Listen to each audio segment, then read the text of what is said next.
Je peux pas, j'ai opéra. Hey Figaro!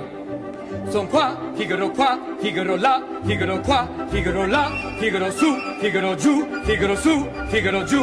Pronto prontissimo, son come il fulmine, sono il factotum delle città, delle città, delle città, delle città, delle città. Bonsoir à tous et bienvenue sur les ondes de Radio Campus 93.3 pour le 4e et dernier épisode de la saison de Je peux pas, j'ai opéra. Dans les studios, on retrouve la petite équipe qui vous réserve encore bien des surprises. Bonsoir Eva et Aurore. Bonsoir. Prête pour cette dernière émission? Oui, on est un peu triste. Nostalgie, nostalgie. Et bien sûr, toujours présent et au taquet, JB, notre technicien attitré. Ça va JB? Bonsoir, ça va et vous? Ça va parfait. Ce soir, pour cette dernière émission, nous avons décidé de vous parler de musique baroque à travers une figure majeure de cet univers, Philippe Beauchamp. C'est un musicologue, écrivain et membre de l'Académie française. Nous avons eu la chance de le rencontrer et cette rencontre nous a beaucoup touchés. Et c'est pourquoi ce soir, nous souhaitons partager avec vous ce moment. N'oubliez pas de réagir sur notre page Facebook Je peux pas, j'ai opéra. On attend bien sûr, comme d'habitude, vos retours.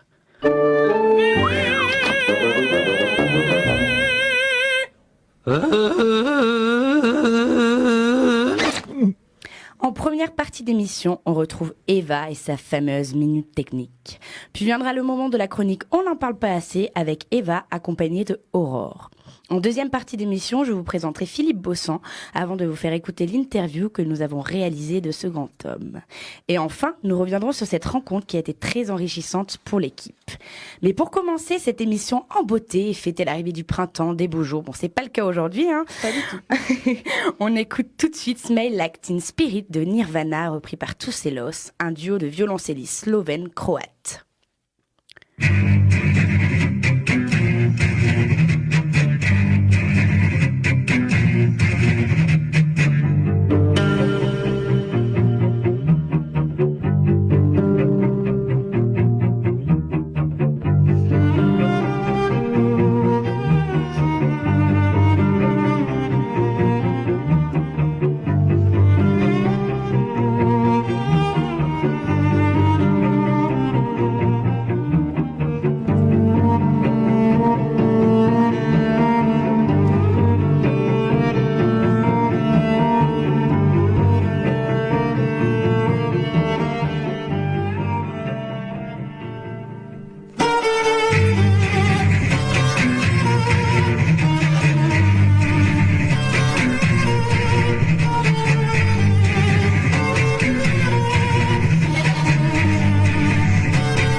C'est la minute technique. Vous êtes toujours sur les ondes de Radio Campus 93.3 pour le 4e épisode de Je peux pas, j'ai opéra.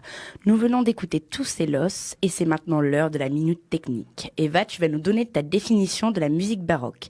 Mais avant tout, le baroque, c'est quoi exactement ?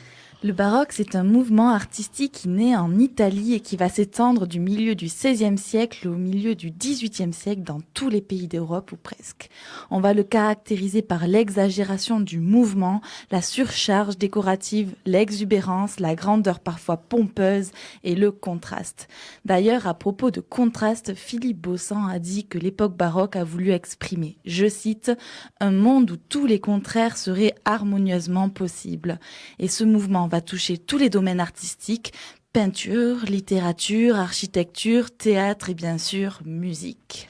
Merci Eva, on se fait maintenant une petite idée de ce que ça peut donner. Mais à propos de la musique justement, quand est-ce qu'on peut la situer ?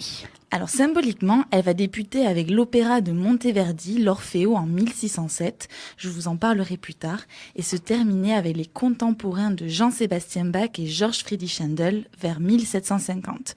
Donc autant dire que la musique baroque couvre une large période dans l'histoire de la musique et de l'opéra. Et justement, le style baroque, ça donne quoi en quelques mots ? Le style baroque, ça se caractérise principalement par une grande expressivité et par l'importance du contrepoint. Et le contrepoint, c'est une discipline d'écriture musicale où les différentes voix s'entremêlent et où se superposent de façon organisée plusieurs lignes de musique. J'ajoute que la musique instrumentale va progressivement se développer et devenir autonome. Elle ne se contente plus d'accompagner les voix, elle crée ses propres structures. Ça va, j'ai perdu personne ? Non, mais ça m'a l'air d'être un style complexe tout de même. Un peu. Oui, et en plus, les formations existantes comme l'orchestre ou la musique de chambre n'ont pas de chef d'orchestre. Ils sont tout seuls. D'où l'importance de la basse continue qui permet aux musiciens de repérer les temps. Et si vous aimez la flûte à bec, le clavecin dont vous parlera tout à l'heure Aurore, le luth, l'orgue, les viols et le violon, vous avez des chances de trouver votre bonheur dans l'esthétique et sophistiquée musique baroque. Et si tu veux bien Chloé, je vous propose d'écouter Lamento della Ninfa Amor, un sublime morceau de Monteverdi interprété par le poème harmonique. Merci Eva pour toutes ces explications et c'est parti, on écoute.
peux pas.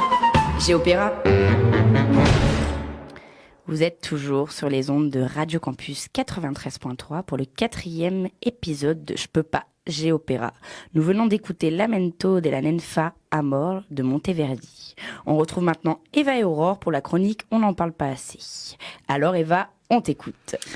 Eh bien, faites vos valises, je vous emmène en Italie et je vais vous parler d'un compositeur qui a ouvert la voie à la musique baroque, un homme qui a créé l'opéra et avec l'Orfeo, un auteur du premier chef-d'œuvre du genre. Un indice, on vient d'en écouter un extrait. Monteverdi. Il s'agit en effet de Claudio Monteverdi qui a beaucoup marqué la carrière littéraire de Philippe Beausang et pour cause. Monteverdi est considéré avec l'Orfeo comme l'inventeur de l'opéra baroque. On y trouve une ouverture, un spectacle complet entièrement chanté où les voix sont accompagnées par une instrumentation et où la musique cherche vraiment à caractériser les personnages. Très bien, c'est pas pour rien que ce compositeur est une figure centrale dans l'œuvre de Philippe Beausang donc. Oui, et d'ailleurs, je voudrais vous conseiller la lecture d'un joli essai qu'il a écrit. Il s'appelle Philippe Beausang. Il s'appelle Le chant d'Orphée selon Monteverdi et dans ce livre, il explique que l'Orfeo n'est pas seulement un chef-d'œuvre, c'est aussi une œuvre à la croisée des chemins entre Renaissance et baroque. Et petite précision, il signale lui-même dans les premières pages que ce livre n'est pas destiné aux spécialistes. C'est bon à savoir et en tout cas, ça m'a bien donné envie de le lire. Tu es troublée. C'est ça.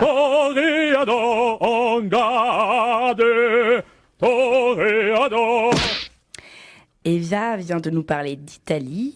Et toi, Aurore, dans quel pays vas-tu nous faire voyager ? Eh ben, pour ma part, je vous ramène en France, et pas n'importe où, à Versailles, en présence du roi Soleil et de Lully, qui était son surintendant à la musique. Vous le savez sûrement, Louis XIV était un artiste, et il a énormément fait pour le développement des arts à travers notamment ses académies. Souvent, on parle de lui en disant qu'il était un virtuose de la danse, mais ce que l'on sait moins, c'est que c'était un des meilleurs guitaristes de France.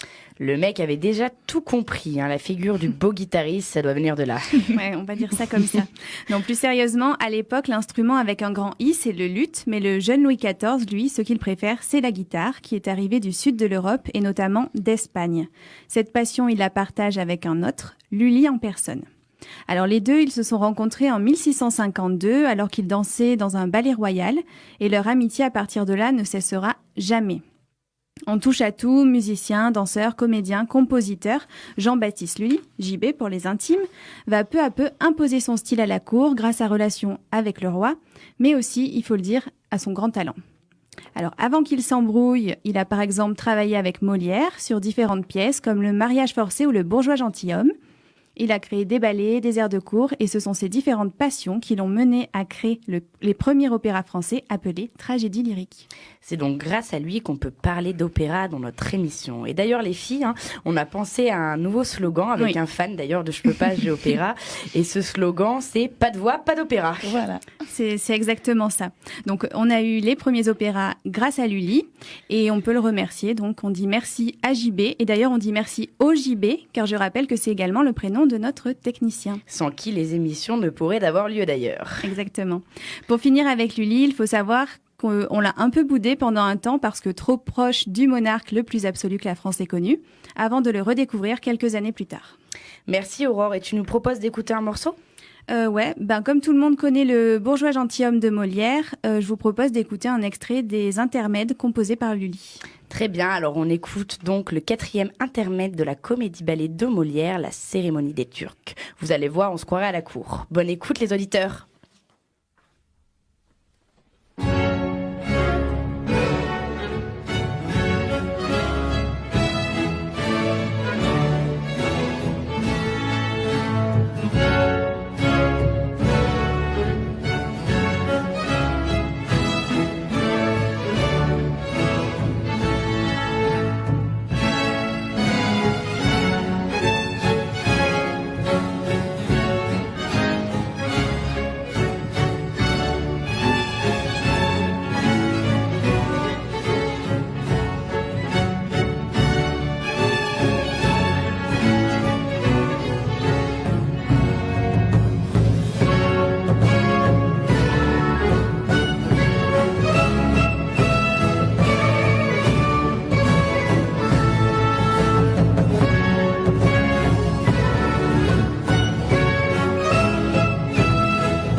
êtes toujours sur les ondes de Radio Campus 93.3 pour le 4e épisode de Je peux pas, j'ai opéra.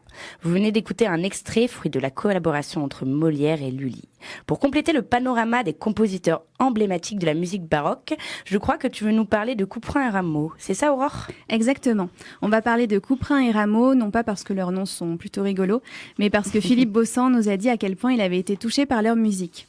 Couperin et Rameau sont considérés comme les grands maîtres d'un instrument ô combien reconnaissable, le clavecin. Aïe. Ouais, c'est un son très particulier, mais on va voir que ça peut être très mélodieux. Donc le clavecin, Quesaco.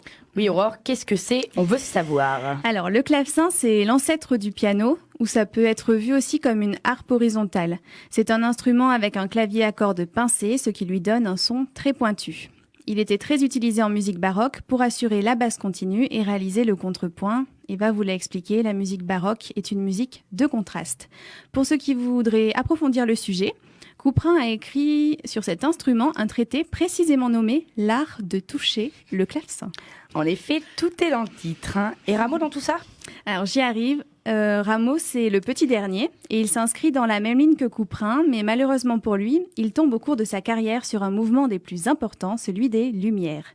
À cette époque, Rousseau et ses potes philosophes rédigent l'encyclopédie et parmi les sujets abordés, il y a la musique. Deux idéaux esthétiques, culturels et finalement politiques, on peut le dire, s'affrontent. D'un côté, le classicisme lié à l'image du pouvoir du roi. Donc on y associe une musique raffinée, savante, dont le contenu sert à l'argument de la monarchie, et de l'autre, l'esprit des Lumières qui prône plus de simplicité, de naturel et souhaite s'appuyer sur l'opéra bouffé italien, plus mélodique à leur sens. Rameau va donc pas mal ramer. Oh non, Aurore, tu l'as fait. Hein. Bravo, je pense que ça mérite une médaille. Là, Merci. Franchement. C'était pour la dernière, c'est cadeau. Bref, Rameau est tellement énervé qu'il va écrire 3 ouvrages dont les titres parlent d'eux-mêmes. Donc je cite « Les erreurs sur la musique dans l'encyclopédie », suite des erreurs et réponse à messieurs les éditeurs de l'encyclopédie.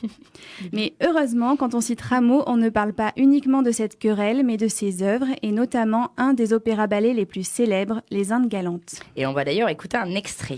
Tu me connais très bien. C'est ça. Pour faire simple, Les Indes galantes, c'est 4 intrigues amoureuses en une, le tout avec une pincée d'exotisme.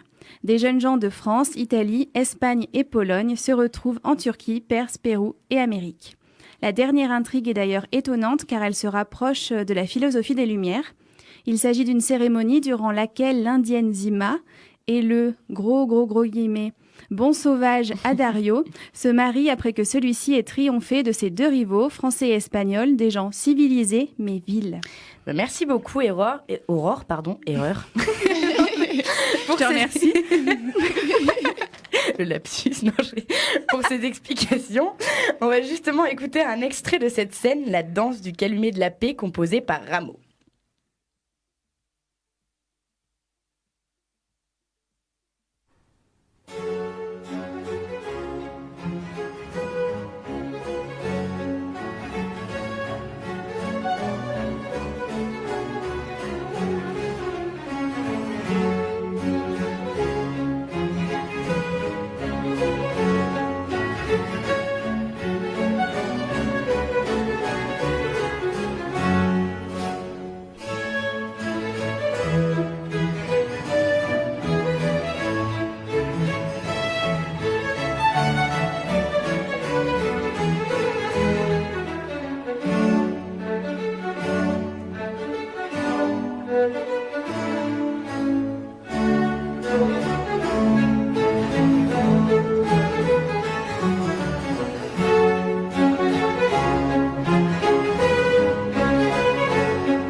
l'invité du mois.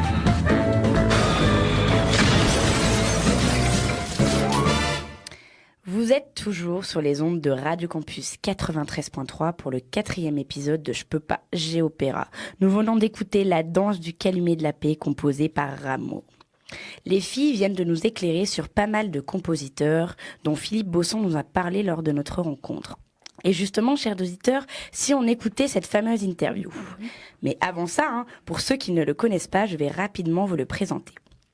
Philippe Bosson est né le 6 mai 1930 en Gironde. Il est le fils de Charles Bosson et de Française Fortin. Il est musicologue et écrivain français. Vous l'avez sans doute compris, c'est un expert en musique baroque française. Il est également le fondateur du Centre de musique baroque de Versailles et membre de l'Académie française. Je ne vous en dis pas plus, qui mieux que lui pour parler de sa vie et de son expérience. Bonjour Philippe Bosson, merci d'avoir accepté notre interview. Bon, pour commencer, si vous deviez résumer votre carrière en quelques mots, on sait que c'est pas facile parce qu'elle est très étendue, que diriez-vous à nos auditeurs qui ne vous connaissent pas ? J'ai commencé par être prof de français, de latin, même un peu de grec, figurez-vous. Et puis, un des grands événements quand même, ça a été j'ai habité la France, je suis parti en Suisse, et pendant 5 ans, j'ai enseigné le français à des étudiantes venues de tous les coins du monde, dans un village de Suisse. Tout ça pendant 5 ans, et puis tout d'un coup, j'ai vu que on demandait un professeur de littérature à l'université d'Adélaïde en Australie. J'ai dit ça va, j'y vais. Et je suis resté 5 ans en Australie. J'ai créé là-bas la Maison de France. J'ai fait des concerts, etc. Puis je suis revenu. Et là, je me suis vraiment particulièrement intéressé à la musique, et j'ai commencé. Il faut vous dire que je me suis installé à Versailles, et qu'un jour j'ai rencontré l'un des conservateurs de Versailles qui m'a dit: mais pourquoi est-ce qu'on fait pas assez de musique à Versailles? Et du coup, sans subvention ni rien du tout, j'ai commencé à organiser des petits concerts qui se donnaient le samedi après-midi dans la galerie basse du château de Versailles. Et puis c'est comme ça que peu à peu sont nés l'Institut de musique et danse ancienne, puis le Centre de musique baroque de Versailles, etc. Voilà. J'ai rencontré quelqu'un qui a eu beaucoup d'importance, c'est Vincent Berthier de Lyoncourt. J'avais organisé un concert dans la chapelle royale avec des chanteurs et quelques musiciens, et à la fin du concert il m'a dit: mais pourquoi est-ce que vous ne créez pas un organisme? C'est-à-dire que ça n'est même pas ma pensée, c'est quelqu'un qui m'a dit: allez, faites-le. Et comme ça correspondait à tout ce que je voulais, je m'y suis mis. Quand et pourquoi avez-vous commencé à écrire des livres ? Quand j'avais 10 ans, j'écrivais des rédactions. Et il y a une rédaction qui a tellement impressionné mon professeur, etc., qu'elle a été lue en public, puis ensuite publiée dans le bulletin de mon collège. Et même si vous n'avez que 12 ou 10 ans, 11 ans, ça vous marque pour toujours. Et puis j'avais aussi autre chose, c'est que j'avais un grand-père qui avait écrit des livres. C'était un officier de marine, mais il a écrit plein de livres. Et avoir un grand-père qui écrit des livres, ça vous marque. C'est une voie qui paraît évidente. Comment vous est venue votre passion pour la musique baroque ? Ah, bonne question. Attendez que je retrouve mes souvenirs. Eh bien, écoutez, quand j'avais 4 ans, j'entendais ma maman qui jouait du Bach au piano. Alors ça remonte loin, si vous voulez. Là-dessus, je sais pas, il m'est arrivé des choses quand j'avais 15, 17 ans, 18 ans, qui font que je me suis rapproché de cette musique et de cette musique-là. Avec beaucoup de, je sais pas, d'affection et puis, alors, il m'est arrivé aussi une aventure extraordinaire. C'est je faisais à ce moment-là, j'avais donc 17, 18 ans, et tous les étés, je faisais un voyage tout seul, sac au dos, je me baladais. Et un jour, j'étais à Aix-en-Provence, c'était au mois de juillet, et tout d'un coup, je me baladais comme ça, hein, et je vois une affiche, Orfeo de Monteverdi. C'était ce soir-là. Je me suis dit, hop, j'y vais. J'avais pas 3 sous, mais j'ai pris une petite place et j'ai écouté mon premier opéra à Aix-en-Provence, un soir, par hasard, comme ça. Qu'est-ce qui vous anime dans la musique baroque ? Comment vous dire ? C'est à la fois parce que c'est une époque qui m'impressionne. Je suis toujours marqué par Versailles. Je vous parle de Versailles depuis tout à l'heure. C'est quelque chose... bon, je suis ancré un petit peu là. Donc, toute la musique versaillaise, elle me prend, elle me tient. Bon, et puis... Là-dessus, j'ai passé des années et des années à écrire un livre sur Lully. Donc ça aussi, on peut pas s'en ressortir après. Mais j'avais un compositeur que j'aimais particulièrement, c'était Couperin. Parce que il y a une espèce de sensibilité, une douceur, quelque chose qui me touchait et que j'ai toujours aimé.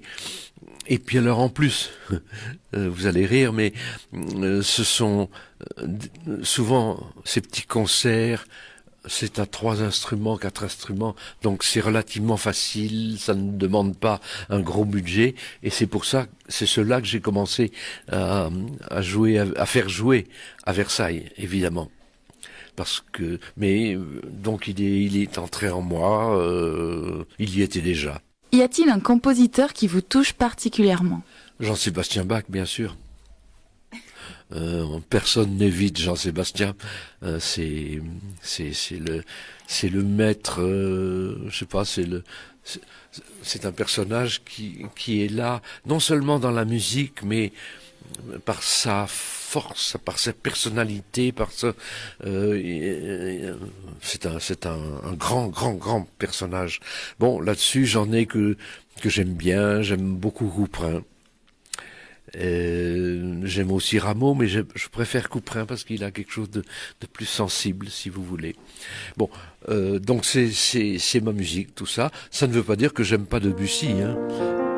Et si on écoutait un extrait des Barricades mystérieuses de Couperin ? Allez, c'est parti.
Je peux pas. J'ai opéra. À votre avis, Philippe Baussan, doit-on accompagner le public, l'aider à découvrir certaines formes artistiques ? Ça, c'est évident. C'est évident qu'on doit accompagner le public et qu'on doit même aider le public à entrer dans le jeu, si vous voulez. D'ailleurs, les questions que vous me posez, ça correspond exactement à ce que je faisais il y a 40 ans ou il y a 50 ans. En créant l'Institut de musique et danse ancienne, j'avais un public et j'accompagnais autant le public que les jeunes musiciens ou danseurs qu'on était en train de former. Vous me rappelez un souvenir incroyable. C'était un jour, je sais plus quelle est l'année exactement, peu importe, mais c'était il y a longtemps. Mon fils devait passer son bac le lendemain. Et j'avais comme principe que dans ces cas-là, il fallait distraire un petit peu, qu'il faut pas continuer à travailler la veille au soir. Alors je lui ai dit, Antoine, ce soir on va au concert. J'ai vu qu'il y avait un concert avec des cantates de Bach et on va aller les écouter si tu veux bien.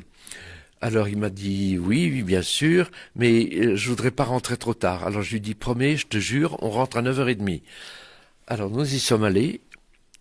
Nous sommes allés à Paris. Nous avons écouté la moitié du concert et à 9h30 nous sommes repartis et il est allé se coucher.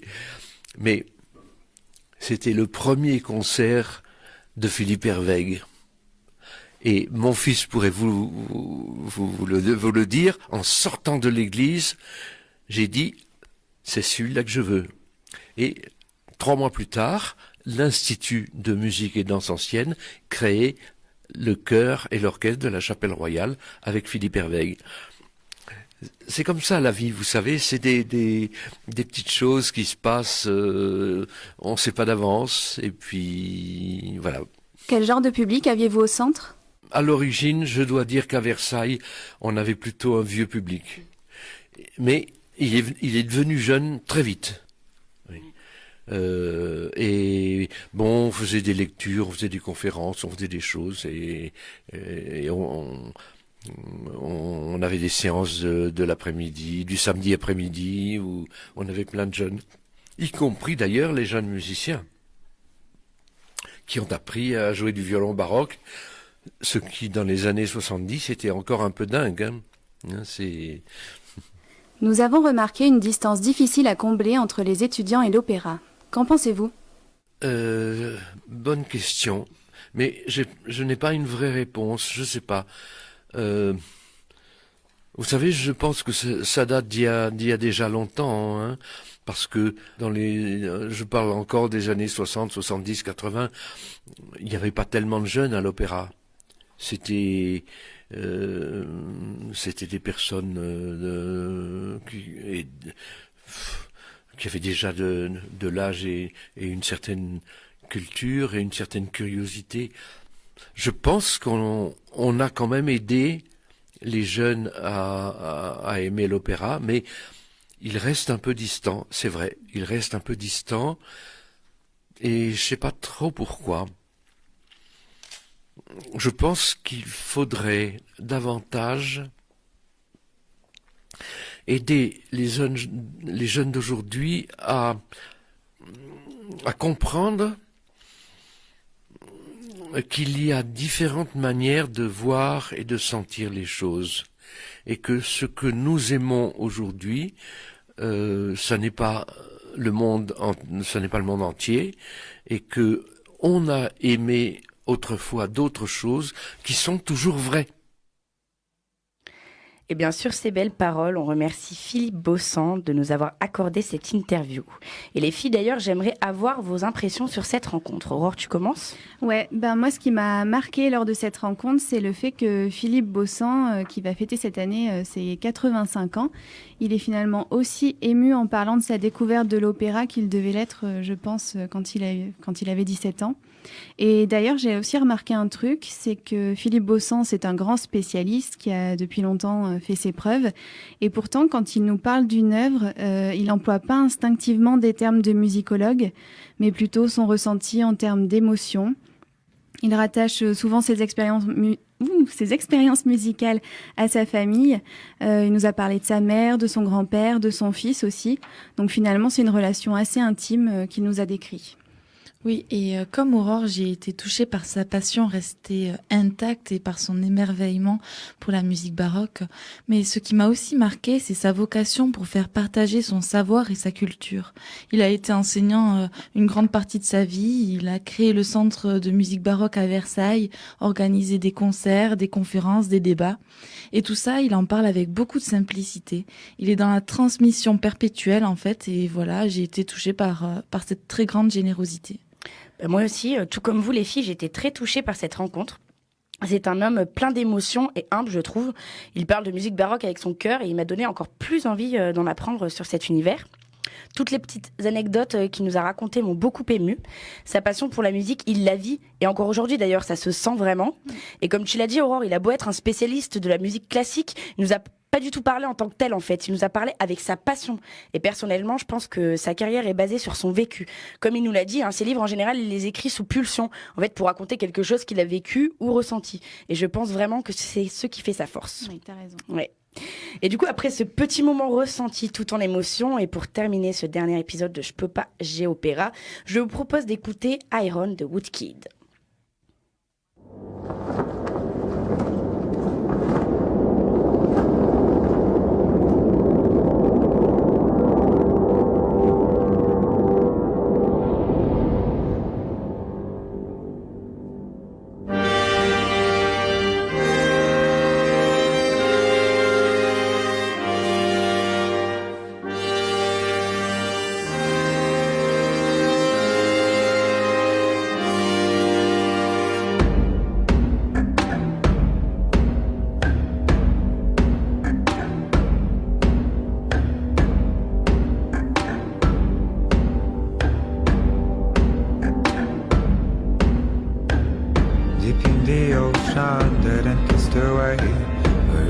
senses burn in flames. A million miles from home, I'm walking ahead.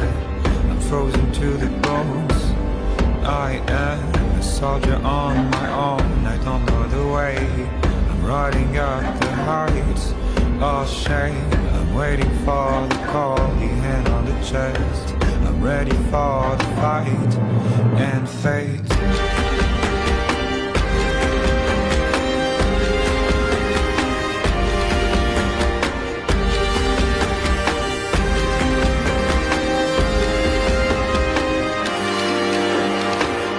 Sound of iron shocks stuck in my head. The thunder of the drums dictates the rhythm of the fast, the number of days, the rising of the horns ahead. From the dawn of time to the end of days, I will have to run away. I want to feel the pain and the bitter taste of the blood on my lips again.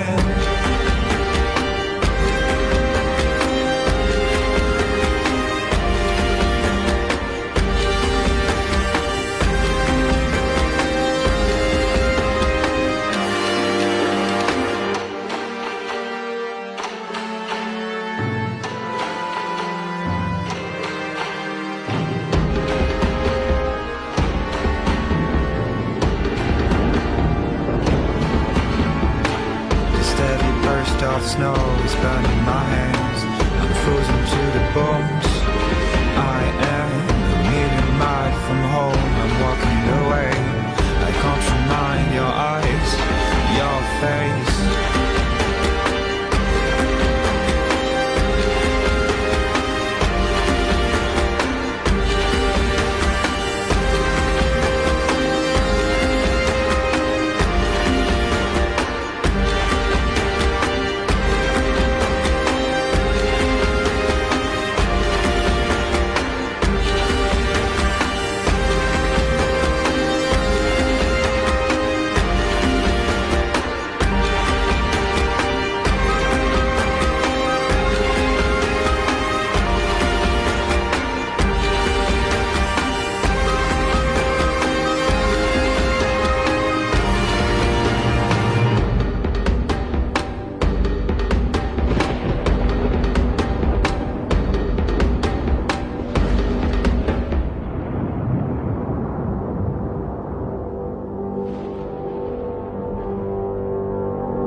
Je peux pas. J'ai opéra. Vous l'avez compris, chers auditeurs, le dernier épisode de la saison de Je peux pas, j'ai opéra touche à sa fin. Nostalgie, nostalgie. Ouais. On espère que vous avez apprécié chaque moment passé en notre compagnie. Nous avons pris un réel plaisir à partager avec vous sur l'univers de la musique savante européenne et l'art classique, lyrique, classique, c'est pareil. On se retrouve en septembre prochain. Nous avons encore beaucoup de choses à vous raconter, toujours dans le but de vous faire voyager. On adore ça. Nous tenons toutes les trois à remercier Rachel Zatla, médiatrice au Centre lyrique Clermont-Auvergne, et Candide Lab, coordinatrice artistique et chargée de communication pour l'Orchestre d'Auvergne.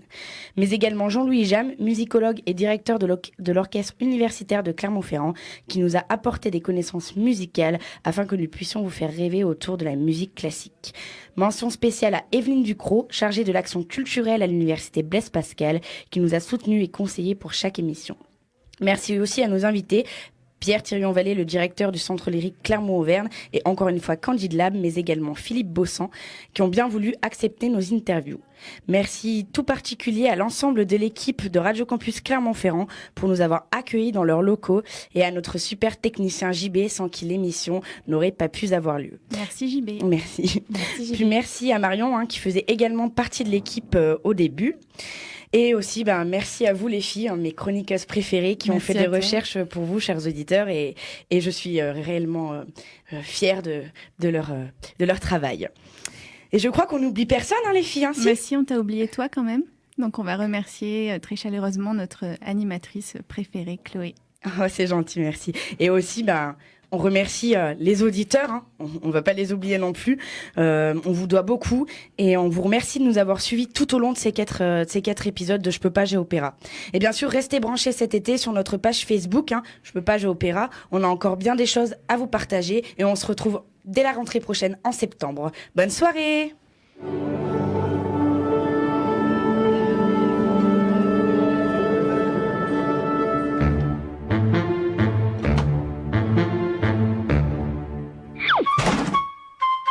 Je peux pas, j'ai opéra.